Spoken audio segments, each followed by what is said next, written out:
Hey guys, we've done it. After not quite a week since the new patch, the sub 20 has finally been achieved. And not only that, it has been smashed with a ridiculous time of 16:55. I thought a sub 18 was possible, but this run ended up being on just a total another level. So I'll again commentate over the top of my run, having only just completed it about a half hour or so ago. I've spent probably too long this morning and over the past couple of days chasing the dream run and competing head to head against Pixel Rick, going backwards, forwards.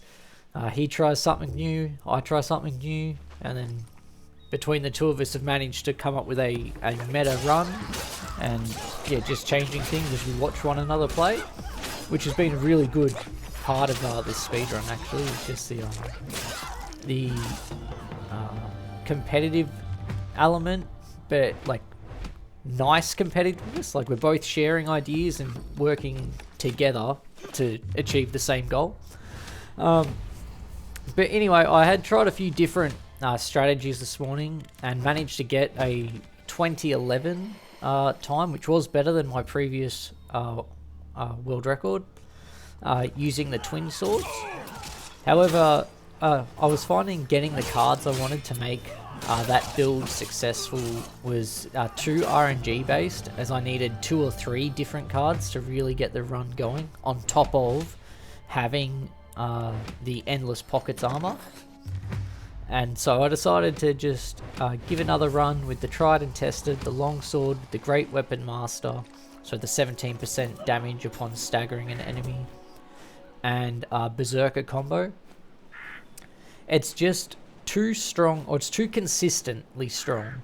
I think there are stronger speedrun builds, like what Pixel has been running with the Death of 1,000 Cuts, where that is probably stronger later if you get it ramped up. But I find the pure consistency of Berserker to be too good to ever not run, especially when you're gonna make mistakes when you're speedrunning, and it gives you that cushion to face tank more hits than what you probably should, basically.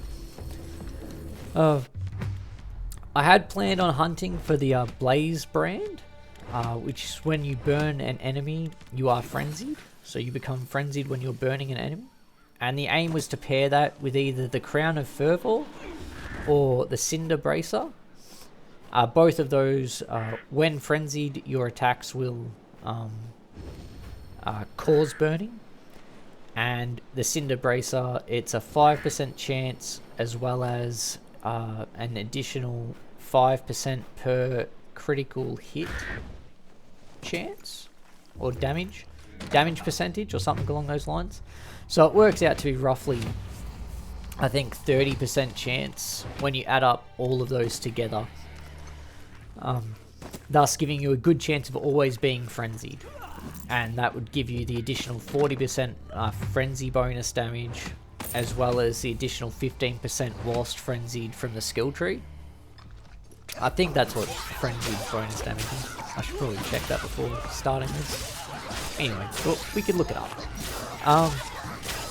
That had also been the plan when using the Twin Sword Specialist. As with the Twin Sword Specialist, it offers the 50% bonus damage whilst frenzied.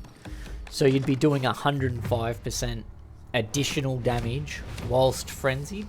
And so it would have been a very similar build, and you wouldn't be as reliant on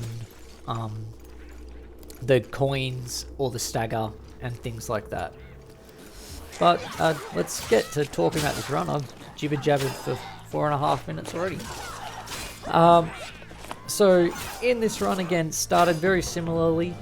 Go out, hunt down a few bits that I want, hope to get some good cards. Got the armor early, got the stagger dice that I was deciding when to play, and I've gotten a little bit lucky with some coin drops, especially the 250 coins. Yeah, this is where I was hunting for the It's called Blaze Brand. I keep calling it Blaze Rod. I don't know why. I feel like that might be a Pokemon move. Anyway, yeah, so I was just trying to get that started. So I got my Skull Bashes, which is a great one to have, and then that 250 gold, which is just a great starting point. Like that's massive. And there was a secondary Skull Bashes. If you can have 2, it's always better to have 2 over 1. So it's as if you've doubled your strength. And then I got another lucky, what is it? Master Pockets or whatever it's called. Didn't even read it. The 250 coin one.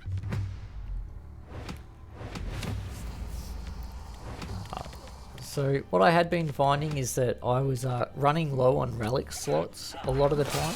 Because if you lose 2 or 3 relic slots, you're in for a really rough run.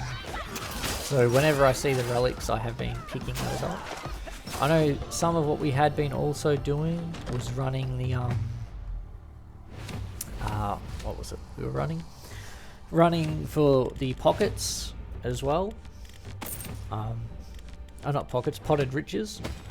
And so I didn't do that in this run because as a way to save time. You'll even see I skipped out on a couple of extra chests. So there's 2 chests that we would normally go after that I've skipped out on to save a little bit of time.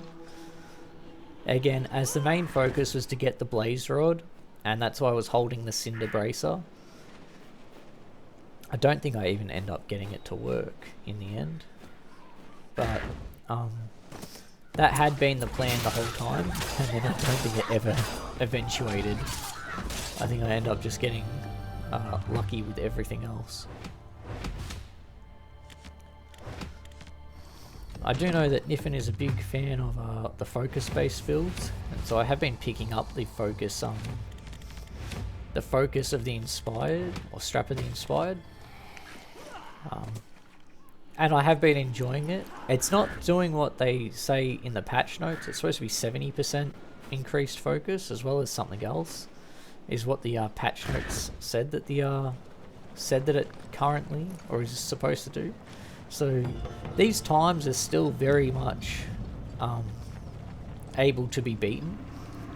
Especially this, I think a sub 15 is on the table once the skill tree is fixed, because there's a couple of bugs with the skill tree at the moment.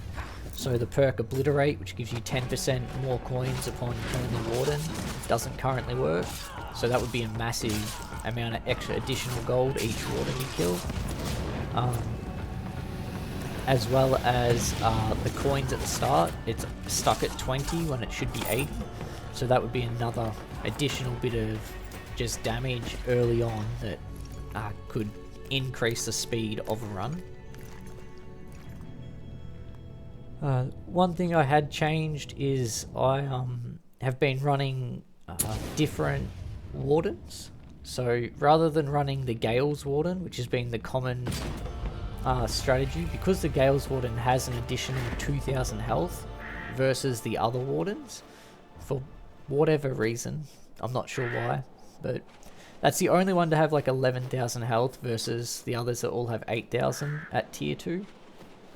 So I've been swapping where I was going for that reason in particular.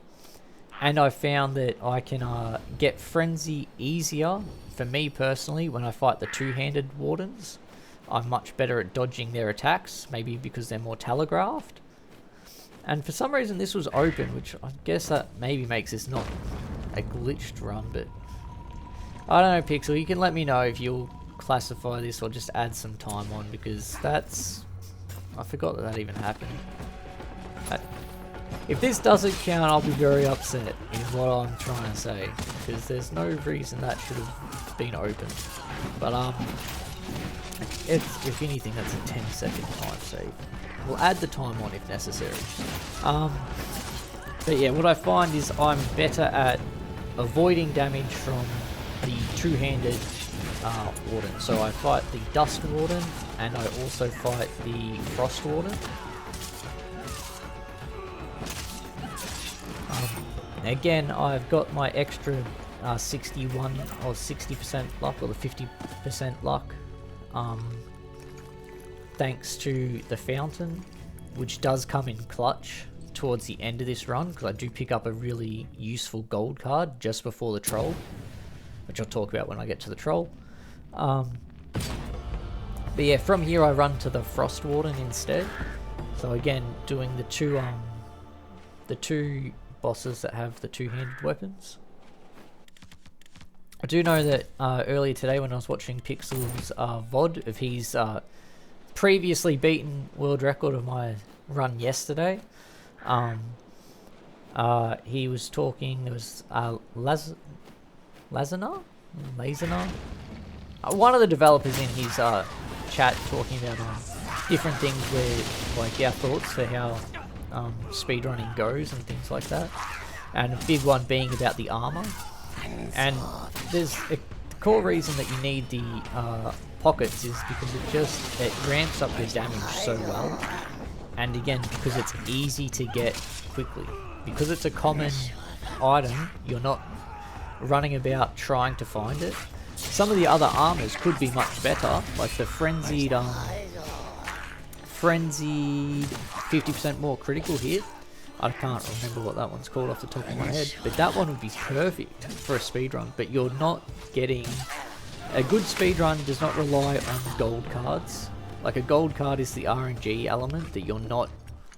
You don't want RNG in a speedrun as much as... Like, that will make your run faster, so when you do have a fast run, you'll be able to get one. But you want to limit the RNG because it gets exhausting to run the game over and over, and you're reliant on RNG. So just there I picked up the guard health. This guard health is massive, especially going into the Troll King boss, because the Troll King is the maker and the breaker of a good run. So is the Witch to a certain degree. If she moves around too much, she can be very annoying. However, for the most part, if you stagger her, she's easier to stagger than the Troll. But, yeah, so you'll see in a moment why the guard was so much more useful. Because this attack right there, that will kill you in 2 shots if you're playing with the triple strike, or was it Death of 1,000 Cuts, or especially when he does his 5 attacks of it, which I think I do end up getting clobbered by at one stage.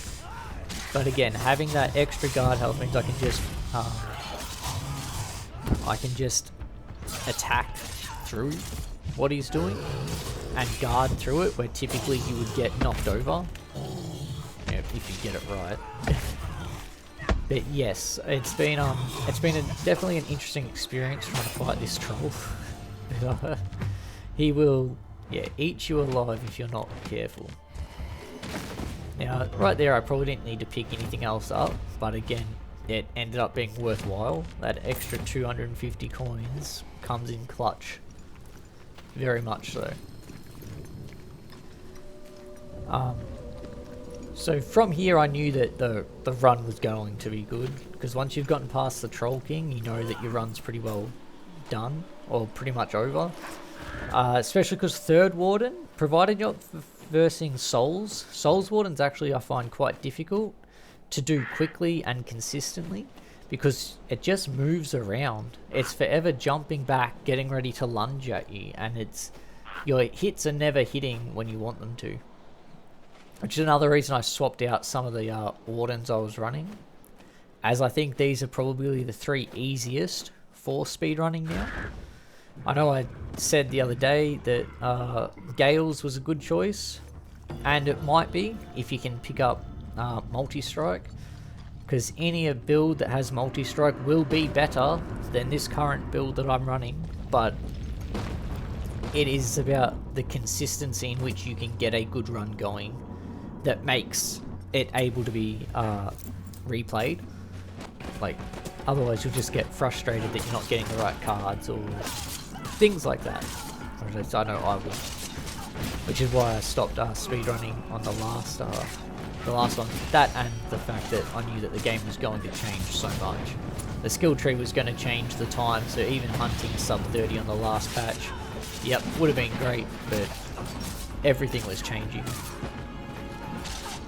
And as you can see here, it just melts, especially that great weapons specialist. And I do think longsword specialist is also good if you've got some guard health, but you don't start with the guard health, so it's not a good idea to bank on getting that, because that one you get an additional 50% weapon damage when you're invulnerable, which is a good perk as well. I do think that the perks are now really really good. There's actually some good benefits for going for other builds. However, in the context of speedrunning, not so much, because there's going to be a clear meta, and as much as we're trying to find other ways around it, it's a little bit tricky at the moment, as you get you kind of just focus down one path, and then you're like, this is the perfect way, and then you try something else and you find that it's not nearly as good.